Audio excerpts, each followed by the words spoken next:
Hi guys, welcome.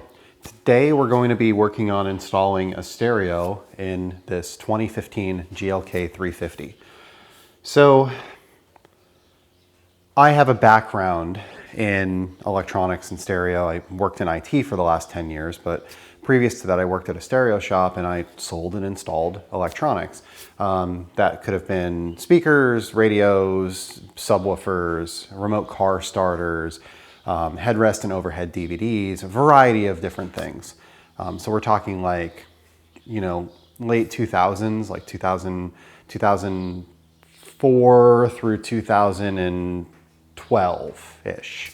Was kind of like when I was really big into it and very involved. And, I worked at a shop for a number of years around that time.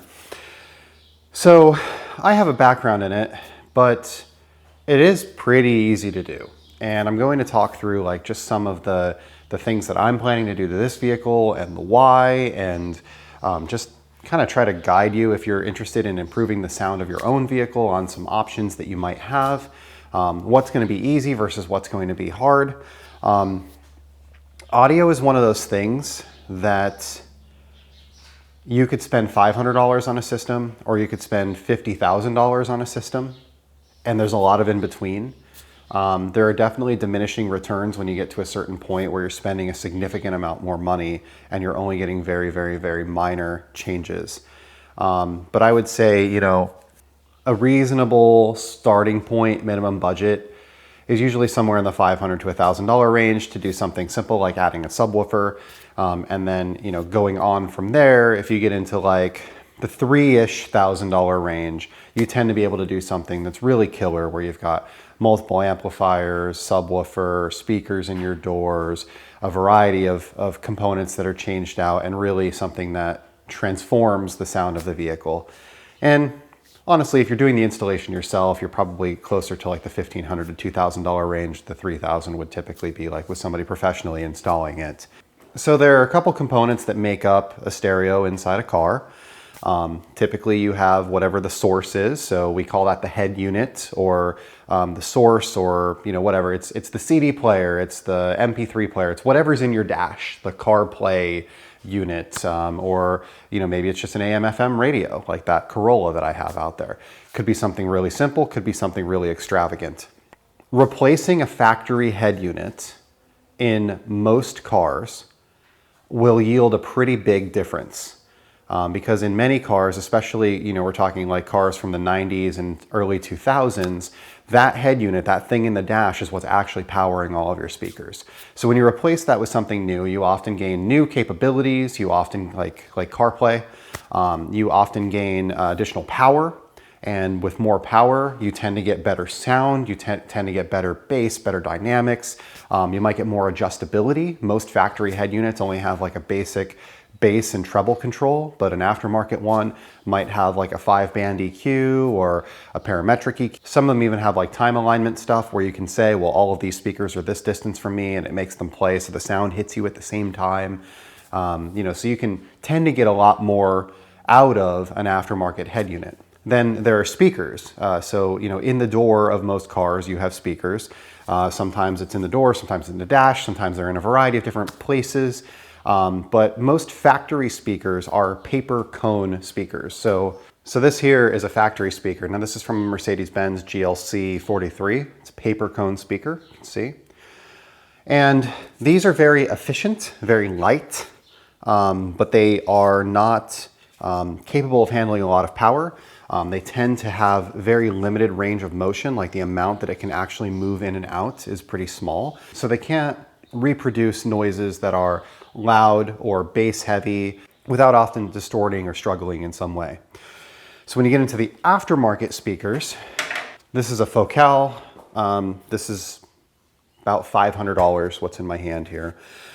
So this is a Focal K2 Power, and you can see that there's a much larger range of movement. The rubber surround is more robust. You've got a stronger magnet on the back that's significantly larger, and it's a completely different situation. Now, I realize this is a 4-inch speaker and this is a 6.5-inch speaker, and these two are not the same. But even if you were looking at a 4-inch speaker, a very similar size to this, and something like a Focal or an Audio Frog or a Morel, something like that, you would see very similar things where you would have a much larger magnet that might be, this size on the back of it, that you would have a much deeper surround, that you would have better material choices, and something that could produce greater sound. Now, with that, when you go to aftermarket speakers, you tend to need more power because the aftermarket speakers really require that. They've got a bigger magnet, they've got more stuff that they're trying to move, and when you give them more power, that's when you really get the benefit out of it. The next thing, this is an amplifier. So this is a Moscone. There are many amplifiers, many amplifier manufacturers. The job of this is to take a signal that is coming into it, some sort of noise, and turn it into a louder noise, basically, if you want to simplify it as much as possible. So this takes a signal in from your radio, from your head unit, from something, and then on the output side over here, it connects to your speakers. It goes in between your radio and your speakers, and it takes a small sound and it makes it a big sound. Amplifiers do more than just make things louder. They have a more robust power supply. They're able to handle dynamic changes in music a lot better. They can make music sound less muddy. Even listening at the same volume as you previously were. They help speakers stay composed. They help to reduce distortion. So they do a variety of different things, but an amplifier at its core amplifies. It takes a wave coming in and it makes a bigger wave coming out. That is essentially its purpose. So there are many types, brands, classes of amplifiers. I'm not going to get into all of that. I will say amplifiers tend to be one of those places where you get what you pay for. A $200 amplifier and a $1,000 amplifier aren't going to be the same, even if they have similar specs. Like these are both a 300 watt amplifier. You tend to get what you pay for. A more expensive amplifier will typically have less power consumption. They will typically have, or more efficient power consumption. They will typically have more dynamic range, more headroom, and they will end up typically sounding better, even playing something at the same volume through the same speakers than something that is less expensive. Again, it's kind of a diminishing return thing. I find that amps that are in like the $700 to $1,000 range tend to be really, really, really good. And when you go and spend, $2,000 or $3,000 on an amp, it doesn't get significantly better. If you stay with reputable manufacturers, you'll probably have a really good experience. So we're talking like Alpine and JL Audio and Moscone, Arc, Focal. Like there's a lot on the list, honestly. But in general, you tend to get what you pay for when it comes to amplifiers. This is a Moscone. This is what they would call a 4-channel amplifier, which means that it can drive 4 speakers. Most amplifiers that are multi-channel like this, more than one channel, are what they would call bridgeable. So I could make this into a 2-channel amplifier that would have twice as much power on a singular speaker, right? So let's say instead of running 4 speakers, I only wanted to run 2 speakers with this.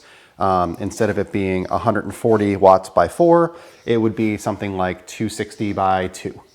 That tends to run the amplifier a little bit hotter because you're running a lesser amount of resistance through the amplifier, and the lesser resistance that you run, the more power it outputs, but also the more thermal load it has to deal with. But that's getting into some more advanced concepts. Just in general, this is what an amplifier is. That's what an amplifier does.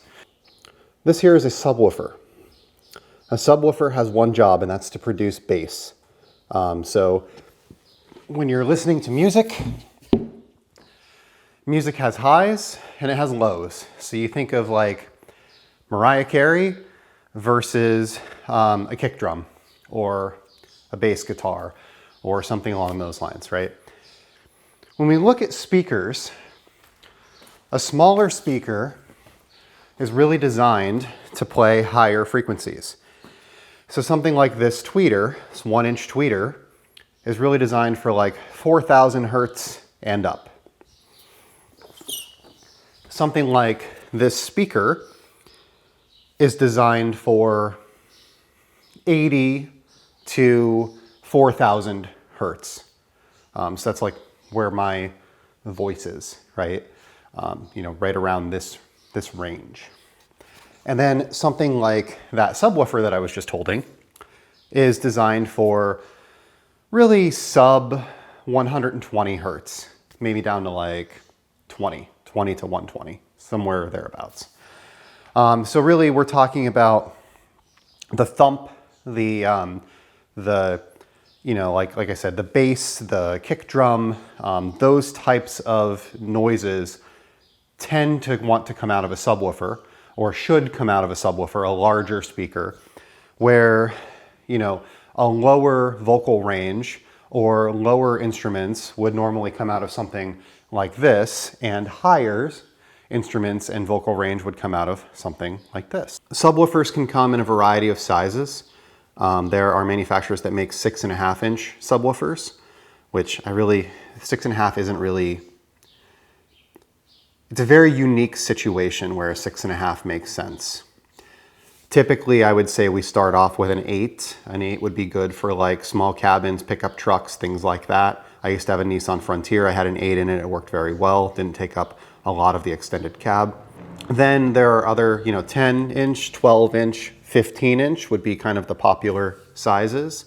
There are some companies that have made some things in the middle over the years, like JL Audio makes a 13.5 inch, which is kind of an odd size. You know, I really find a 10 to be the sweet spot when you're talking about wanting something to sound good, when you want sound quality. I really find a 12 to be kind of a nice sweet spot when you want something to sound loud. So we're talking more sound quantity. Those are not finite things, right? There are 12s that can sound excellent, and there are 10s that could produce crazy amounts of bass. But in general, I personally prefer a 10 to a 12. I find that a 10 is a little bit tighter and a little bit punchier. I find that a 10 is a little bit more subdued in that, like, you don't hit a certain note and all of a sudden it shakes your car, that kind of thing. Where 12s are a little bit better for producing more output. And really that is just a physics problem. All we're doing with any speaker is moving this cone inside and out using electricity to push a coil against a magnet, right? So electricity makes this move. That's all you really need to know. So if you've got a 12-inch subwoofer, 12 inches includes the mounting sides here. So you end up with, I don't know, something like a 10-inch or 11-inch actual circle that's moving inside and out, right? So a 12 is going to have about a 10-inch cone, and a 10 is going to have about an 8-inch cone, right? Well, we've got this surface area that's moving, and the bigger the surface area is, the more air it can move. It's physics, right? It's a pretty simple thing. So if we think of the surface area of a circle, it's pi r squared.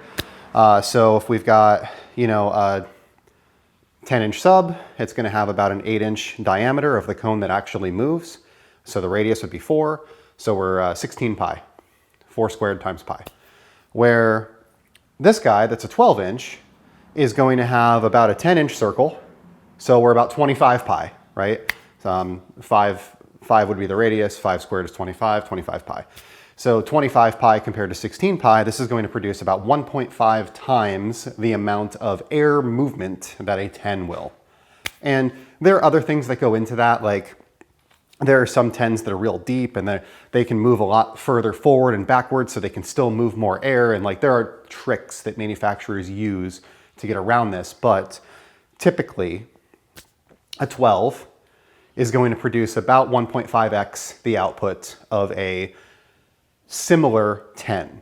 So if you had a, you know, this Boston Acoustics I have sitting here is a 12, it's a G312. If I had a G310 and a G312, the 12 is probably going to do about 1.5 times the amount of output. So what I always found working at the shop was when sizing subwoofers, you have to take a lot of considerations into account.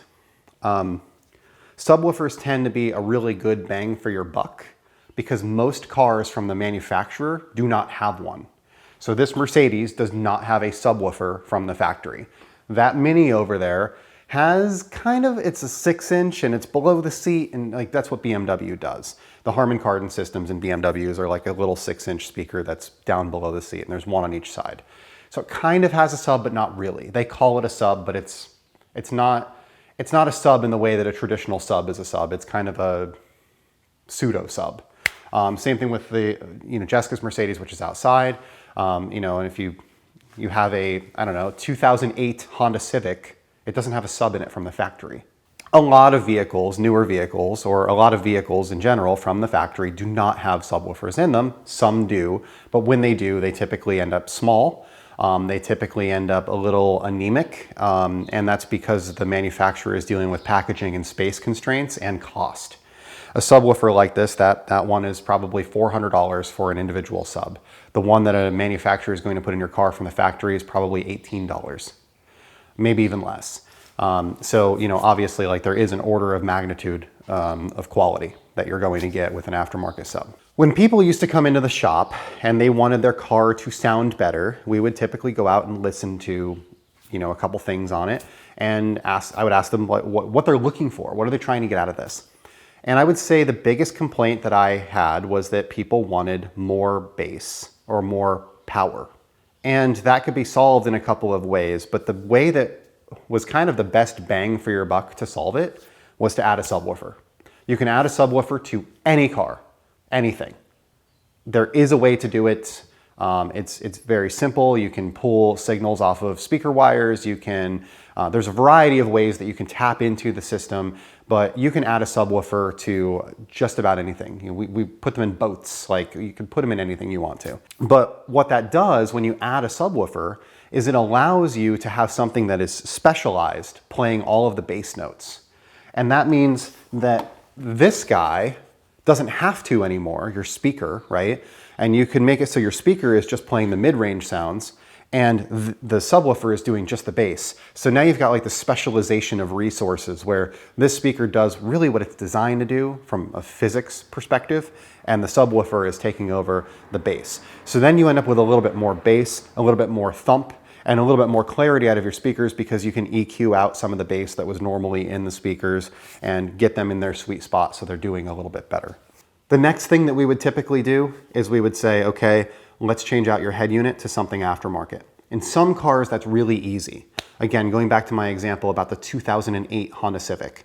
You can pull out the factory head unit, you can put a dash kit and a radio in there, and you could have a nice, nice 7-inch display with a touchscreen that does CarPlay and navigation and all that kind of stuff. And it's got more power than what you had from the factory, and works really well. And you can integrate it with your steering wheel controls if you have them in your car from the factory, and make sure that all of your factory stuff functions. Your backup camera that your car came with could be integrated into that, all of that stuff. As cars have gotten newer, a lot of them have had more, we'll say, space-age designs. They have, curved dashes, and they have screens embedded in them from the factory. And now we're getting to a point where head units in cars are really, really hard to change. Like that Mini, you can't. You just can't.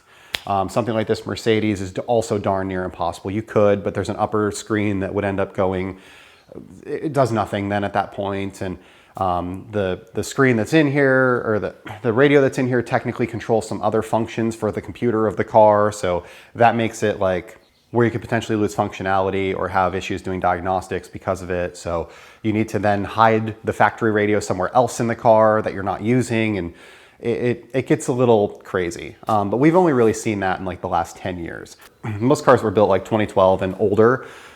You're typically going to be able to change out the radio to something different, unless it's really like a high-end brand like a Mercedes or a Lexus or a Acura or something like that. In those cases, your mileage may vary and you might have to do something a little bit different. So usually first thing we would do, I'd recommend a subwoofer. That typically helps most people. Some people are not a good candidate for a subwoofer. They don't like bass at all. They need the use of their entire trunk. They don't have a good place to hide it.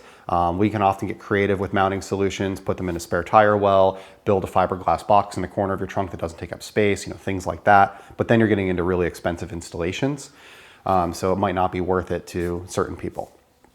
Head unit is a good way to enhance clarity, add a feature set, especially if you got a car that's a more basic car, you want CarPlay or steering wheel controls, backup cameras, things like that. You can add that into an aftermarket head unit a lot easier than you can a factory one. Then the next thing that we would normally recommend are speakers. And I think a lot of you are going to be like, well, why? The speakers are the things that produce the sound. Wouldn't you just want to upgrade those first? Well, there's kind of this weird thing that happens if you just replace the speakers. If you've got a car that comes in and it's got a factory radio and all you do is replace the speakers in the doors, the user generally will hate how the new stuff sounds compared to how their factory stuff sounded. And that's because aftermarket speakers are really designed to have a sweet spot in their range. So they're not really designed to play quite as low as the factory speakers did. They're also not designed for that particular vehicle. So sometimes an aftermarket speaker might be slightly smaller than the factory speaker. This car has 7-inch speakers in the doors. The speakers that I'll end up putting into it aftermarket are 6.5. These are slightly smaller. The factory ones are actually where this outside of this wooden ring is. So because of that, these aren't going to play quite as low as those do. Also, these require more power to sound good, and the car has the same amount of power that it did with your old speakers. So if you go from old speakers to new speakers, now all of a sudden your new speakers don't have as much power as they need to sound good, and you end up with a system that's disappointing. The other thing is, if your car is lacking in bass, which most factory systems are, when you go to an aftermarket speaker, you're going to end up with some sort of tweeter. Whether it's a tweeter that's mounted in the center of your speaker like this, or it's a tweeter that is separate like this one that's in my hand, you're going to end up with an aftermarket tweeter like this. And these tweeters are going to produce highs better than your factory ones are in almost all cases. So what I would find is somebody would come in and they'd say, oh, I really want a new pair of speakers. And you'd go and install the new pair of speakers because that's what they asked for. And then they would listen to it and they'd be like, well, I have no bass. Well, it's not really that you don't have any bass, it's that you have a lot more highs than you used to. You have slightly less bass, and now you're listening to it at a slightly lower volume because the highs are annoying to you, and you're ending up having this perception of less bass, right? So that was kind of the route that we would go is, subwoofer, head unit, maybe head unit goes before subwoofer depending on what people's needs are. And then, looking into speakers, and then the type and level of speaker was often dictated by budget and whether or not they were going to add an amplifier for their speakers or not. So something like these Focals, these Focal K2 Power KRs, which are what are in my hand, they're like a $800 pair of speakers, right? So 2 woofers like this, and then there's 2 tweeters and 2 crossovers that come with them. These are not the tweeters. The tweeters are actually over here. So a pair of speakers, pair of these woofers, pair of these tweeters is, $700-800, somewhere in that neighborhood. Those really need an amplifier. If you're not going to run an amplifier with them, like some sort of external like that Moscone that I showed you earlier, then there's no reason to invest the level of money that it takes to get those. If you spend $100 on a pair of Focal speakers or $200 on a pair of Focal speakers, those will likely sound better than these $800 Focal speakers do if you're not going to give them sufficient power. The more power that you give a speaker, the better they tend to sound. And then a higher end speaker can handle that increased level of power for longer. So again, it all kind of comes back to budget. All this to say, we are going to be doing a sound system in this car. And what we're planning on doing is the same system that I've actually done twice before. So this is my third GLK350. I also had a GLC43. The GLC was slightly different, but similar. And I did a system in that as well.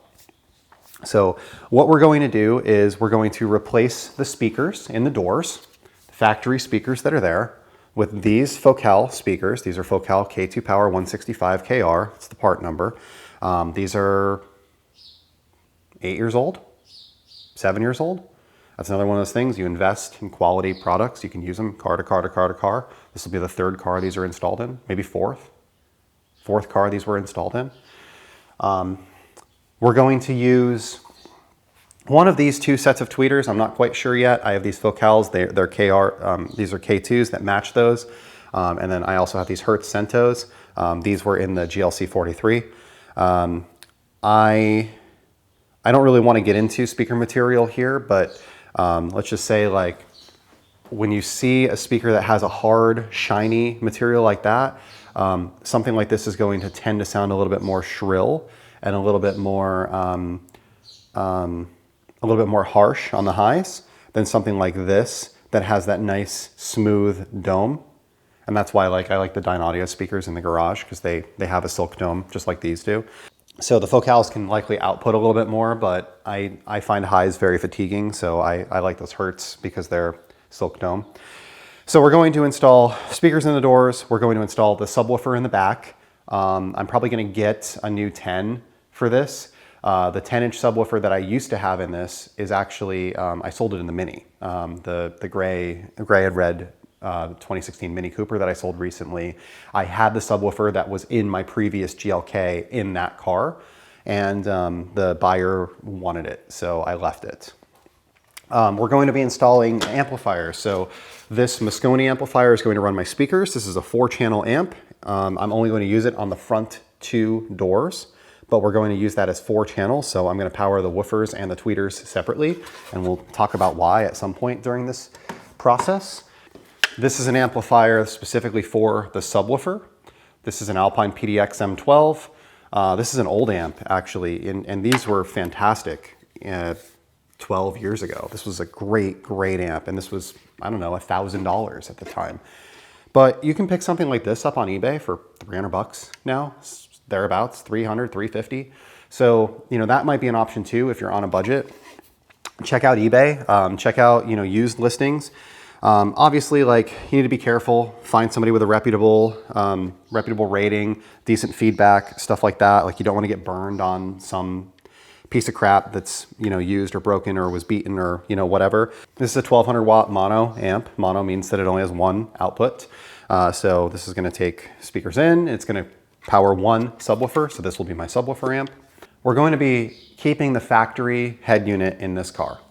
And the reasons for that are, like I mentioned earlier, taking it out affects the computer systems that the car uses. It has something called Command, C-O-M-A-N-D, which Mercedes uses for diagnostic purposes and different things like that. So if you do remove it, it's advised that you actually relocate it. I don't want to have to relocate it.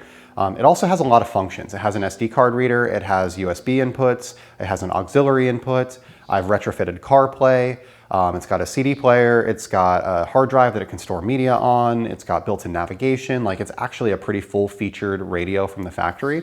The one thing that it didn't have was CarPlay, and I've fixed that. You watch my previous video for how I fixed that with the GTA Car Kits kit. So we're going to use the factory head unit. Now, there are really 2 pitfalls to using a factory head unit. Number 1 is you don't have a lot of control. This factory head unit has 2 controls, bass and treble. That is it. The car does not have a subwoofer from the factory, therefore it does not have a subwoofer control. So you don't have a way to increase or decrease the volume of your subwoofer from your driver's seat. And there are times when you might want to. For example, maybe you're taking your dog to the vet and your dog doesn't like the loud noise. So turn your subwoofer down a little bit. Or you're picking your grandma up from church or something like that. A lot of people say kids, but my kids like loud music, so I don't know. But anyway, so what we can do is we can add something like this. This is a bass knob. So this one is made by Alpine. It matches the Alpine amplifier that I have. There are some that are aftermarket that can work with any amp, but most reputable amp manufacturers are going to have some sort of bass knob. I know Alpine does, I know JL Audio does, I know Kicker always did, I know, variety of manufacturers. Insert name of amplifier brand here. They will tend to have some sort of bass knob that is compatible with their subwoofer amps. So this is the one for Alpine, and we will connect that to this amplifier. And this will end up living by the driver, maybe down below, on the side of the center console, under the dash, something like that. We'll come up with a place to mount it that's going to be nice and clean. And it has just a basic dial that has a min and max, and you can turn up or turn down the subwoofer from the driver's seat. So I tend to install these. I tune the level so that right in the middle is kind of where I like it. And then I always have the ability to turn it up or turn it down. And if you turn it down all the way to 0, it kind of turns it almost off. So It's nice to have, and it's super helpful when you're using a factory head unit and you're not changing that out. Any aftermarket head unit is typically going to have a subwoofer volume level, or you can just go into a menu and you can say subwoofer and you can turn it up or turn it down. So if you're getting a head unit from Alpine or Kenwood or Sony or JVC or Eclipse or whoever, you'll have the ability to control that from your aftermarket head unit. In this case, I don't, because that is the factory one and the car didn't come with a subwoofer. Some cars, if the factory system has a subwoofer, like my Golf R, for example, had the Fender sound system in it, which had a factory sub, you could tap into that factory sub and you can actually use the factory subwoofer control right on the head unit, which is super nice, and it was something that I did in that car. Okay, so the next thing we're going to talk about is a very optional and high-end part. But this is something that really helps out a lot when you're using a factory head unit, and that is an audio processor. So this is an Audison Bit 10. There are a variety of different ones, Helix, you could do Match, Moscone makes one. I have a Moscone 6-8 actually sitting over there. But this is an Audison Bit 10. This is kind of the first processor that I started out with, and that was maybe in 2016, something thereabouts. So what these really do is they can help to make your factory head unit look and behave like an aftermarket head unit in a lot of different ways. Fundamentally, what this does is it has signals that go into it, and then on the other side, there are signals that come out of it, and it can manipulate them. It can EQ, it can do time alignment, it can do assignment of certain channels, it can sum signals, it can divide signals, it can do like all kinds of fancy stuff. This Audison can take 4 inputs and turn them into 5 outputs. Some others can do more or less than that, like the Moscone that I have over there is a Moscone 6-8 that can take 6 in, 8 out. They have some that are really big and fancy, that do tons and tons of channels. And this isn't something, again, that's required. This is something that is a little bit more advanced when you get into the systems quite a bit and you want to start tinkering around. Most people can just install a subwoofer in their car and be happy and have smiles. So what this does is this bridges the gap between a factory head unit and an aftermarket head unit in a big way. So like I said, with this factory head unit that I have in there, it has 2 controls, bass and treble, that's it. What this will do is it will actually give me a 30-band EQ for left and right side. So I can raise or lower all the different parameters on all of the different speakers independently. The other thing this does is something called time alignment. Time alignment is a problem that is unique to automobiles, typically. So when we think about like our living room, we're in our living room, we're listening to music. Well, if you've got some sort of stereo setup, typically you've got a speaker there, you've got a speaker there, and your chair is somewhere in the middle. And the amount of distance between that speaker and you is usually around the same.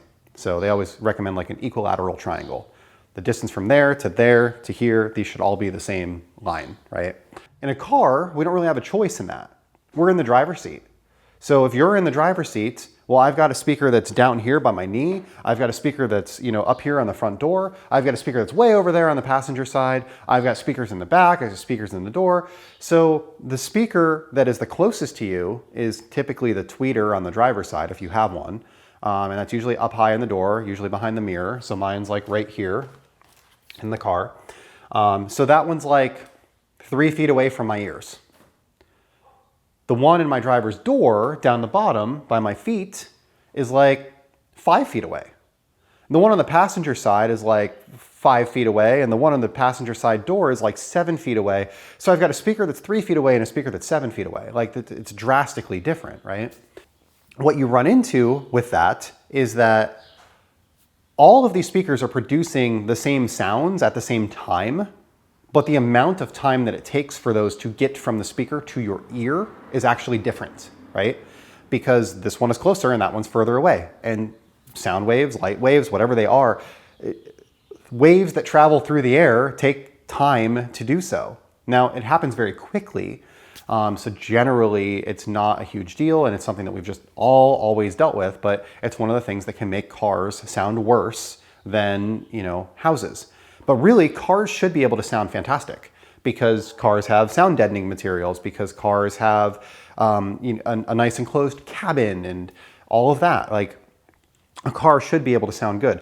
So what we can do with a processor like this is we can actually say that speaker's 3 feet away, that speaker's 4.6 feet away, that speaker is 7 feet away, and that speaker is 8.2 feet away. And it will actually tune all of the things so that they're playing at a specific amount of delay to make it so that all of the music gets to your ears at the same time. It's just super cool. Now, obviously, you can't be in all seats at once, right? You can be in the driver's seat, you can be in the passenger seat, but those have different, like they're actually opposite parameters, right? So you tend to have to pick a position and you have to make that position work. So if you spend a lot of time in a car with 2 people, you might want to make the sweet spot like right in between the driver and the passenger. If you spend a lot of time with just a driver in the car, I tend to just tune it for me as a driver because my family doesn't care. And if you time align for one spot and you happen to be sitting in that spot, you have a better experience. But the person who's sitting in not that spot doesn't tend to have a worse experience because it was already not aligned for them in the first place, if that makes sense. It's just a little bit less aligned than it previously was, if that makes sense. We're going to be using, we'll probably start off with the Audison Bit 10. I'm probably going to try to upgrade to the Moscone at some point because the Moscone is a newer and better unit, has more ins and more outs, a little bit more control. But I have a lot of experience with this guy and I have like no experience with that. So I'm gonna have to teach myself that, which might have a learning curve associated with it. I also have programs from this that were used when I did my last car. So I can actually just load the program on it and go off to the races. So the other thing that can help with is reduction of factory EQing. So this is kind of a weird thing.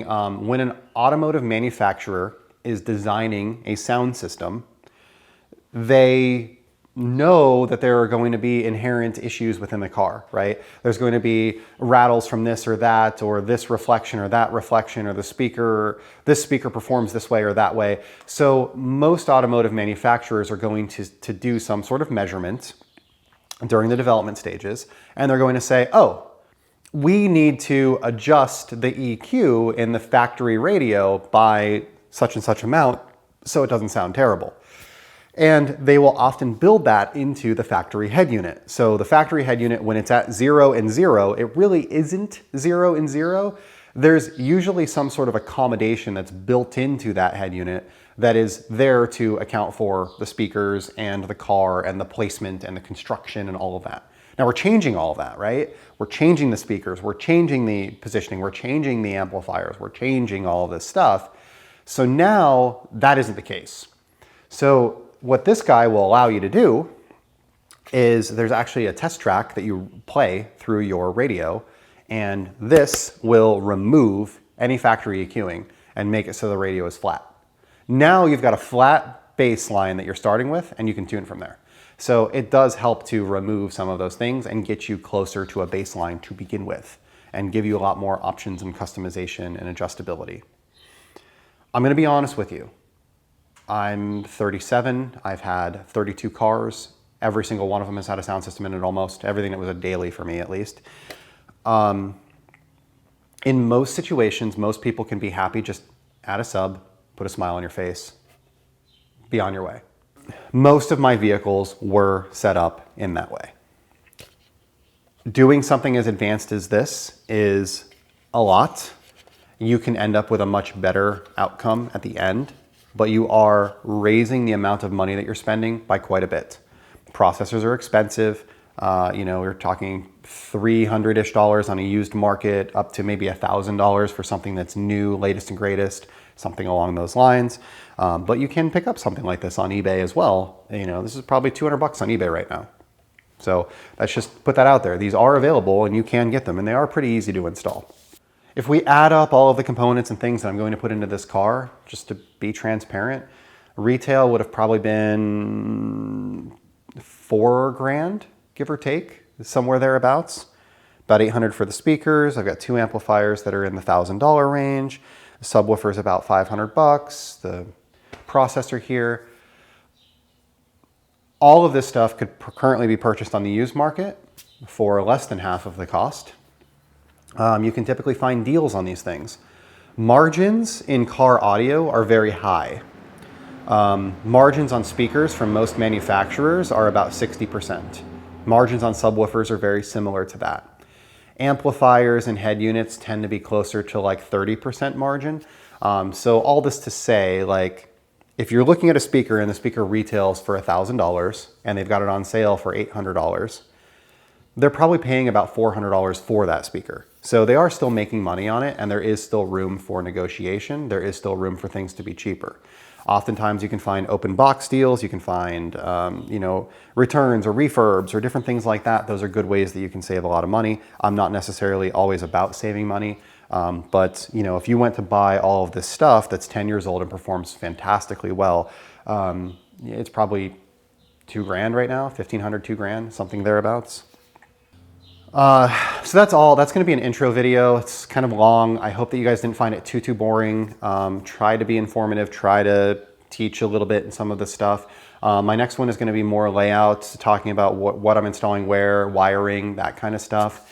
And then we'll be doing the actual, we'll probably do a video on the speakers, and then we'll do a video on like tuning and the amp rack and stuff like that. I don't know exactly how this is going to lay out, so just winging it for now. But I can see that I'm 42 minutes into this, so we're going to wrap it here. Thank you for watching, and I hope that you're having a great day.